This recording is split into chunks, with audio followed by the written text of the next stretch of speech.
म्हणतात की जिथं मस्तक टेकवावं अशा नमस्काराच्या जागा हल्ली खूप कमी झाल्या आहेत. पण ज्याचं नाव ऐकताच हे मस्तक नतमस्तक झाल्याशिवाय राहणार नाहीत त्या राजमाता राष्ट्रमाता मासाहेब जिजाऊ.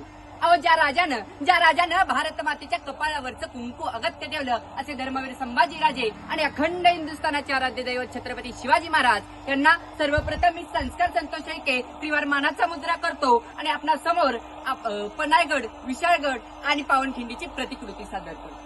आपण जर सर्वप्रथम आपण पाहिलं तिथे आपण 3 दरवाजाचा मुख्य दरवाजा केला आहे. 3 दरवाजातून आपण जर वर आलो तर आपल्याला सुरुवातीला तिथे अंबरखाना दिसत आहे. अंबरखाना म्हणजे आपल्याला तिथं छत्रपती शिवाजी महाराजांच्या काळामध्ये जे धान्य साठा असायचा तो सगळा धान्य साठा आपल्याला त्या अंबरखान्यामध्ये दिसत आहे. आणि तिथून आपण जर तसंच पुढे आलो तर आपल्याला तो खोडक तलाव दिसत आहे. हा खोडक तलावातून आपण जर पुढे गेलो तर तिथं तो दौलत बुरुज दिसत आहे. आणि त्याच दौलत बुरुजावरून आपण पुढे आलो तर आपल्याला हा फुसाठी बुरुज दिसत आहे. तसेच आपण त्यानंतर तिकडे बघितलं तर तिथे आपल्याला महालक्ष्मी मंदिर दिसत आहे आणि महालक्ष्मी मंदिरानंतर आपल्याला सज्जाकोटी दिसत आहे.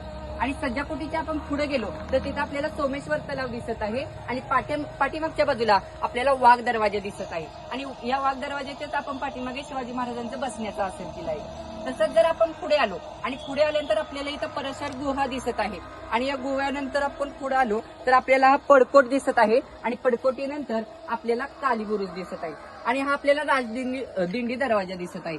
तसंच इथं आपल्याला सिद्धी जोहरचा जो सिद्धी जोहर जवळपास 3 महिने पन्हाळाला वेढा घालून बसला होता आणि एप्रिल, मे, जून 1660 इतका प्रदीर्घ 3 महिन्याचा कालावधी तो फक्त पन्हाळगडाला वेढा घालून बसलेला होता.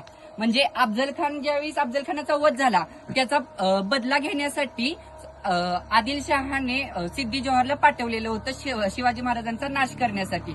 आणि त्यांच्यासोबत सिद्धी जोहर सोबत फजल खान सुद्धा आपल्या वडिलांच्या वधाचा बदला घेण्यासाठी आला होता.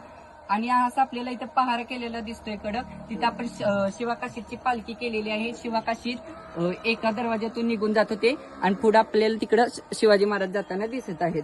आणि आपण जसंच पुढे आलो तर हीच ती पावनखिंड आहे ज्या पावनखिंडीमध्ये बाजीप्रभूंनी म्हटले होते महाराज लाख मेले तरी चालतील पण लाखांचा पोशिंदा जगलाच पाहिजे. महाराज लाख मेले तरी चालतील पण लाखांचा पोशिंदा जगला पाहिजे अशी म्हणणारी ती भूमी आहे. याच त्या भूमीमध्ये पावनखिंडी आहे तीच की जिथं बाजीप्रभूंनी तसं बोललं होतं. आपल्याला या पावनखिंडीमध्ये म्हणजे पावनखिंडी एक छोटाशी असेल आणि जवळजवळ त्याने 10 ते 15 हजार मुघल म्हणजे आदिलशाहीची सैनिक आले होते आणि आपल्या शिवाजी महाराजांची जवळपास फक्त 600 मावळे होते.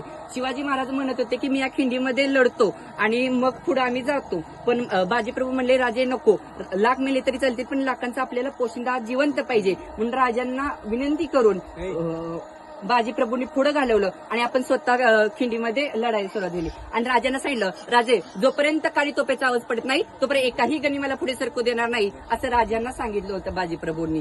आणि शेवटी बाजीप्रभूंनी प्राण तेव्हाच सोडले जेव्हा त्यांना विशाळगडावरून तोफेचा आवाज. Thanks for watching. Please don't forget to subscribe, like and click on the bell icon.